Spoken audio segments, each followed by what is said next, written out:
Hi, എല്ലാവർക്കും Meenu Mohan PSC ടിപ്സിലേക്ക് സ്വാഗതം. Question ആൻസറുകളിലേക്ക് കിടക്കാം. ട്രോക്കോമ ഏത് അവയവത്തെ ബാധിക്കുന്നു? കണ്ണ്. ട്രോക്കോമ എന്ന അസുഖം ഏത് അവയവത്തെ ബാധിക്കുന്നു? കണ്ണ്.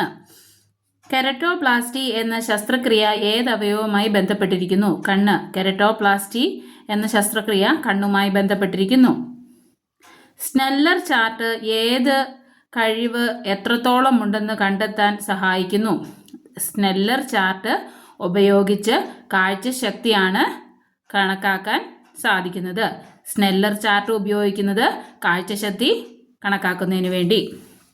കണ്ണിന് ഏറ്റവും സുഖകരമായ നിറം മഞ്ഞ. കണ്ണിന് ഏറ്റവും സുഖം നൽകുന്ന നിറം മഞ്ഞ.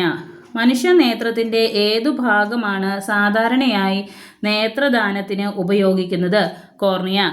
കണ്ണിൽ നേത്രദാനത്തിന് ഉപയോഗിക്കുന്ന ഭാഗം കോർണിയ. കോർണിയയാണ്, കണ്ണ് മുഴുവനായിട്ടല്ല. കണ്ണിൽ കോർണിയ എന്നൊരു ഭാഗമാണ് നമ്മൾ നേത്രദാനം എന്നത് വഴി നൽകുന്നത്. കോർണിയ. ആരോഗ്യമുള്ള കണ്ണിൻ്റെ നിയർ പോയിന്റിലുള്ള ദൂരം 25 സെൻറ്റിമീറ്റർ. കണ്ണിൻ്റെ നിയർ പോയിന്റിലുള്ള ദൂരം 25 സെൻറ്റിമീറ്റർ. മയോപ്പിയ ഏത് അവയവത്തെ ബാധിക്കുന്ന രോഗമാണ്? കണ്ണ്. മയോപ്പിയ ബാധിക്കുന്ന അവയവം കണ്ണ്. മനുഷ്യൻ്റെ നേത്രത്തിൽ പ്രതിബിംബം രൂപപ്പെടുന്നത് എവിടെ? റെറ്റിന. കണ്ണിൽ പ്രതിബിംബം രൂപപ്പെടുന്നത് റെറ്റിന.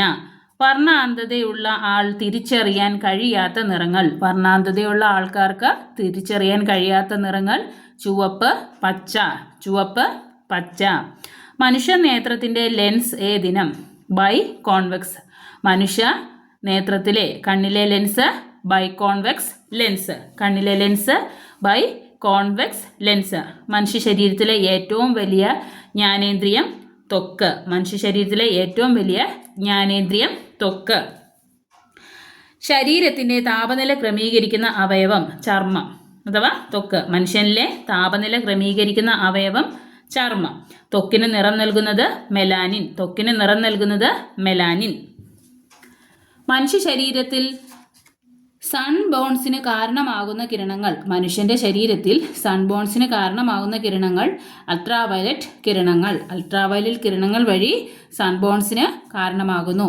ശരീരത്തിന് നിറം നൽകുന്ന വസ്തു മെലാനിൻ. ശരീരത്തിന് നിറം നൽകുന്നത് മെലാനിൻ. കൊതുക് മനുഷ്യ സാമീപ്യം അറിയുന്നതെങ്ങനെ? മനുഷ്യ ശരീരത്തിൻ്റെ ഗന്ധം മണത്തറിഞ്ഞ്. കൊതുക് മനുഷ്യൻ്റെ സാമീപ്യം അറിയുന്നത് മനുഷ്യൻ്റെ ശരീരത്തിൻ്റെ ഗന്ധം വഴിയാണ്. മനുഷ്യ ശരീരത്തിലെ തൊലി മുഴുവൻ മാറി പുതിയതാകാൻ എത്ര കാലമെടുക്കും? മനുഷ്യ ശരീരത്തിലെ തൊലി മുഴുവൻ മാറി പുതിയ തൊലി ഉണ്ടാകാൻ 30 ദിവസം എടുക്കും. മനുഷ്യ ശരീരത്തിലെ ഏറ്റവും വലിയ അവയവം ത്വക്ക്. മനുഷ്യ ശരീരത്തിലെ ഏറ്റവും വലിയ അവയവം ത്വക്ക്. കേൾവിക്കുറവ് പരിഹരിക്കുന്നതിന് ഉപയോഗിക്കുന്നത് ഓഡിയോഫോൺ. ഒരു വ്യക്തിയിലെ കേൾവിക്കുറവ് പരിഹരിക്കുന്നതിന് ഉപയോഗിക്കുന്നത് ഓഡിയോഫോൺ. ഉമിനീരിൽ അടങ്ങിയിരിക്കുന്ന രാസാഗ്നി ടയാലിൻ. ഉമിനീരിൽ അടങ്ങിയിരിക്കുന്ന രാസാഗ്നി ടയാലിൻ. തരുണാസ്ഥി നിർമ്മിതമായ ഒരു അവയവം മൂക്ക്. തരുണാസ്ഥി നിർമ്മിതമായ ഒരു അവയവം മൂക്ക്. ജ്ഞാനേന്ദ്രിയങ്ങളിൽ ഉൾപ്പെടാത്തത് ഏത്? ജ്ഞാനേന്ദ്രിയങ്ങളിൽ ഉൾപ്പെടാത്തത് പല്ല്. കണ്ണ്, നാക്ക്, ചെവി എന്നിവയാണ് ജ്ഞാനേന്ദ്രിയങ്ങളിൽ ഉൾക്കൊള്ളുന്നത്. പല്ല് ജ്ഞാനേന്ദ്രിയത്തിൽ ഉൾക്കൊള്ളുന്നില്ല. മനുഷ്യകർണത്തിലെ അസ്ഥി സ്റ്റേപ്പിസ്. മനുഷ്യകർണത്തിലെ അസ്ഥി. കർണം ചെവി. മനുഷ്യൻ്റെ ചെവിയിലെ ഒരു അസ്ഥിയാണ് സ്റ്റേപ്പിസ്. Malleus incus stapes. ഇതെല്ലാം ചെവിയിലെ അസ്ഥികളാണ്. മനുഷ്യ ശരീരത്തിലെ തുലനാവസ്ഥ നിലനിർത്തുന്ന അവയവം ഉൾച്ചെവി. മനുഷ്യ ശരീരത്തിലെ തുലനാവസ്ഥ നിലനിർത്തുന്ന അവയവം ഉൾച്ചെവി. മനുഷ്യ നേത്രത്തിൻ്റെ പ്രതിബിംബം രൂപപ്പെടുന്നത് എവിടെ? റെറ്റിന. മനുഷ്യ നേത്രത്തിൽ പ്രതിബിംബം രൂപം കൊള്ളുന്നത് റെറ്റിന. ഗ്ലൂക്കോമ മനുഷ്യ ശരീരത്തിലെ ഏത് അവയവത്തെ ബാധിക്കുന്ന രോഗമാണ്? കണ്ണ്. റിപ്പീറ്റേഷൻ വന്നൊരു ചോദ്യമാണ്. ഗ്ലൂക്കോമ ബാധിക്കുന്നത് കണ്ണിൽ. മനുഷ്യൻ്റെ കണ്ണിലെ ലെൻസിന് പ്രകാശം കടത്തിവിടാനുള്ള കഴിവ് നഷ്ടപ്പെടുന്നതുകൊണ്ടുണ്ടാകുന്ന രോഗം ഗ്ലൂക്കോമ.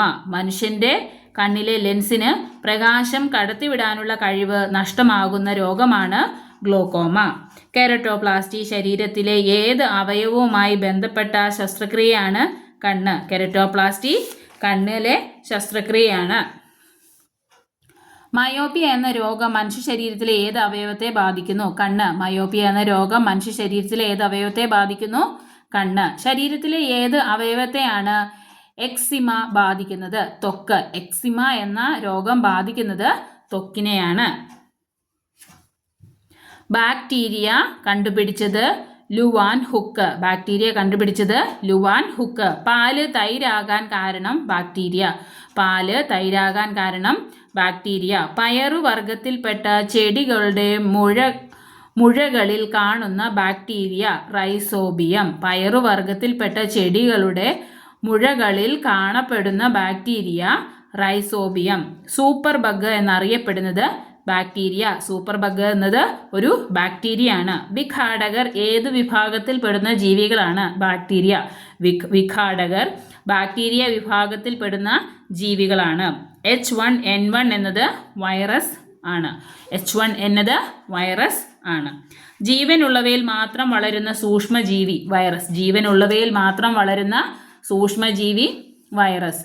ഹ്യൂമൻ ഇമ്മ്യൂണോ വൈറസ് ആക്രമിക്കുന്ന ശരീരഭാഗം ലിംഫോസൈറ്റ്. ഹ്യൂമൻ ഇമ്മ്യൂണോ വൈറസ് ആക്രമിക്കുന്ന ശരീരകോശം ലിംഫോസൈറ്റ്. സാധാരണയായി ബ്രെഡിൽ കാണപ്പെടുന്ന ഫംഗസ് റൈസോപ്പസ്.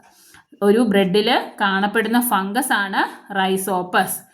ബ്രെഡിലൊക്കെ കാണപ്പെടുന്നത് പൂപ്പലുകൾ ഫംഗസുകളാണ്. അത് റൈസോപ്പസ് എന്ന് അറിയപ്പെടുന്നു. ജലത്തിലുള്ള സൂക്ഷ്മജീവികളെ നശിപ്പിക്കുന്നതിന് ഉപയോഗിക്കുന്നത് അൾട്രാ വയലറ്റ് രശ്മികൾ. ജലത്തിലുള്ള സൂക്ഷ്മജീവികളെ നശിപ്പിക്കാൻ ഉപയോഗിക്കുന്നത് അൾട്രാ വയലറ്റ് രശ്മികൾ. കടലിൽ എണ്ണ കലർന്നുണ്ടാകുന്ന മലിനീകരണം തടയാൻ ഉപയോഗിക്കുന്ന ജനിതക മാറ്റം വരുത്തിയ ബാക്ടീരിയ സൂപ്പർ ബഗ്. കടലിൽ എണ്ണ കലരുമ്പോൾ ആ ഒരു മലിനീകരണം തടയുന്നതിനു വേണ്ടി ജനിതക മാറ്റം വരുത്തിയ ബാക്ടീരിയകളെ ഉപയോഗിക്കുന്നു. ആ ബാക്ടീരിയകളാണ് സൂപ്പർ ബഗ്ഗുകൾ. താഴെ തന്നിരിക്കുന്നവയിൽ വിഘാടക ഗണത്തിൽപ്പെട്ട ജീവി. വിഘാടക ഗണത്തിൽപ്പെട്ട ജീവിയാണ് ബാക്ടീരിയ. ബാക്ടീരിയ ഒരു വിഘാടക ഗണത്തിൽ പെടുന്നു. അമീബ സഞ്ചരിക്കുന്നത് എന്ത് ഉപയോഗിച്ച്? കപടപാദങ്ങൾ. അമീബയുടെ സഞ്ചാരപാത കപടപാദം. ഹരിതകമുള്ള ജീവി ഏത്? യൂഗ്ലീന. ഹരിതകമുള്ള ജന്തു യൂഗ്ലീന. ഹരിതകമുള്ള ജന്തു യൂഗ്ലീന. ഏകകോശ ജീവി അല്ലാത്തത് ഹൈഡ്ര. ഹൈഡ്ര ഒരു ഏകകോശ ജീവി അല്ല. മുകളനം വഴി പ്രത്യുൽപാദനം നടത്തുന്ന ജീവി ഹൈഡ്ര. മുകുളനം വഴി പ്രത്യുൽപാദനം നടത്തുന്ന ജീവി ഹൈഡ്ര. ഹൈഡ്രയിലെ പ്രത്യുൽപാദന രീതി മുകുളനം. ഏകകോശ ജീവി അമീബ. ഒരു ഏകകോശ ജീവിയാണ് അമീബ. മൈക്രോബയോളജിയുടെ പിതാവ് ലൂയി പാസ്റ്റർ. മൈക്രോബയോളജിയുടെ പിതാവ് ലൂയി പാസ്റ്റർ. ആൽഗകളെ കുറിച്ചുള്ള പഠനം ഫൈക്കോളജി. ആൽഗകളെ കുറിച്ചുള്ള പഠനം ഫൈക്കോളജി. രോഗാണുക്കളെ കുറിച്ചുള്ള പഠനം ഏതു പേരിൽ അറിയപ്പെടുന്നു? പാത്തോളജി. പാത്തോളജി രോഗാണുക്കളെ കുറിച്ചുള്ള പഠനം. ജീവനുള്ളവയിൽ മാത്രം വളരുന്ന സൂക്ഷ്മജീവി വൈറസ്. വൈറസുകൾ ജീവനുള്ള വസ്തുക്കളിൽ മാത്രമേ വളരുകയുള്ളൂ. ചിക്കൻ പോക്സ് എന്ന രോഗത്തിന് കാരണം വൈറസ്. ചിക്കൻ പോക്സ് എന്ന രോഗത്തിന് കാരണം വൈറസ്. ഹ്യൂമൻ ഇമ്മ്യൂണോ വൈറസ് ആക്രമിക്കുന്ന ശരീരകോശം ലിംഫോസൈറ്റ്. ഹ്യൂമൻ ഇമ്മ്യൂണോ വൈറസ് എന്നത് HIV രോഗാണുവാണ്. അത് ബാധിക്കുന്നത് ലിംഫോസൈറ്റുകളെ. രോഗപ്രതിരോധ ശേഷി മനുഷ്യന്റെ ശരീരത്തിൽ കുറയ്ക്കുന്നു. ബാക്ടീരിയ കണ്ടുപിടിച്ചത് ലുവാൻ ഹുക്ക്. ബാക്ടീരിയ കണ്ടുപിടിച്ചത് ലുവാൻ ഹുക്ക്. താഴെ പറയുന്നവയിൽ ബാക്ടീരിയ മൂലമല്ലാത്ത രോഗം പന്നിപ്പനി. ബാക്ടീരിയ മൂലമല്ലാത്ത ഒരു രോഗമാണ് പന്നിപ്പനി. മലമ്പനിക്ക് കാരണമാകുന്ന രോഗാണു പ്രോട്ടോസാവ. മലമ്പനിക്ക് കാരണമാകുന്ന രോഗാണു പ്രോട്ടോസാവ. രക്തം കട്ടപിടിക്കാതിരിക്കുന്ന രോഗമാണ് ഹീമോഫീലിയ. രക്തം കട്ടപിടിക്കാതിരിക്കുന്ന രോഗമാണ് ഹീമോഫീലിയ. വായുവിൽ കൂടി പകരാത്ത രോഗം കോളറ. വായുവിൽ കൂടി പകരാത്ത ഒരു രോഗമാണ് കോളറ. വായുവിൽ കൂടി പകരുന്ന രോഗമാണ് ആന്ത്രാക്സ്, ക്ഷയം, ചിക്കൻ പോക്സ്. ആന്ത്രാക്സ്, ക്ഷയം, ചിക്കൻ പോക്സ് എന്നീ രോഗങ്ങൾ വായുവിൽ കൂടി പകരുന്നു. ഇതായി എന്ന രോഗത്തിന് കാരണമാകുന്ന മൂലകം കാഡ്മിയം. ഇതായി എന്ന രോഗത്തിന് കാരണമാകുന്ന മൂലകം കാഡ്മിയം. DPT വാക്സിൻ ഫലപ്രദമല്ലാത്തത് താഴെ പറയുന്നവയിൽ ഏത് രോഗത്തിനാണ്? DPT വാക്സിൻ ഫലപ്രദമല്ലാത്തത് പോളിയോ. DPT വാക്സിൻ ഫലപ്രദമല്ലാത്തത് പോളിയോ. പേപ്പട്ടി വിഷബാധയ്ക്കെതിരെ ആദ്യത്തെ വാക്സിൻ കണ്ടുപിടിച്ച ശാസ്ത്രജ്ഞൻ? Louis pastor. പേപ്പട്ടി വിഷബാധയ്ക്കുള്ള മരുന്ന് കണ്ടുപിടിച്ചത് ലൂയി പാസ്റ്റർ. ഓങ്കോളജി ഏത് രോഗവുമായി ബന്ധപ്പെട്ട ചികിത്സയാണ്? ക്യാൻസർ. ഓങ്കോളജി ഏത് രോഗവുമായി ബന്ധപ്പെട്ട ചികിത്സയാണ്? ക്യാൻസർ. സ്വയം പ്രതിരോധ വൈകല്യത്തിന് ഉദാഹരണം? അലർജി. സ്വയം പ്രതിരോധ വൈകല്യത്തിന് ഉദാഹരണമാണ് അലർജി. ഡോട്ട്സ് എന്ന ചികിത്സാ സംവിധാനം ഏത് രോഗ ചികിത്സയ്ക്കുള്ളതാണ്? ക്ഷയം. ഡോട്ട്സ് എന്ന ചികിത്സാ സംവിധാനം ക്ഷയരോഗ ചികിത്സയ്ക്കുള്ളതാണ്. ഡിഫ്തീരിയ രോഗനിർണയത്തിന് ഉപയോഗിക്കുന്ന ടെസ്റ്റ്? ഷിക് ടെസ്റ്റ് ഡിഫ്തീരിയ രോഗനിർണയത്തിന് ഉപയോഗിക്കുന്നു. എല്ലാവർക്കും ക്ലാസ് ഇഷ്ടപ്പെട്ടു എന്ന് വിചാരിക്കുന്നു. ചാനൽ സബ്സ്ക്രൈബ് ചെയ്യണം, വാച്ച് ചെയ്യണം. താങ്ക്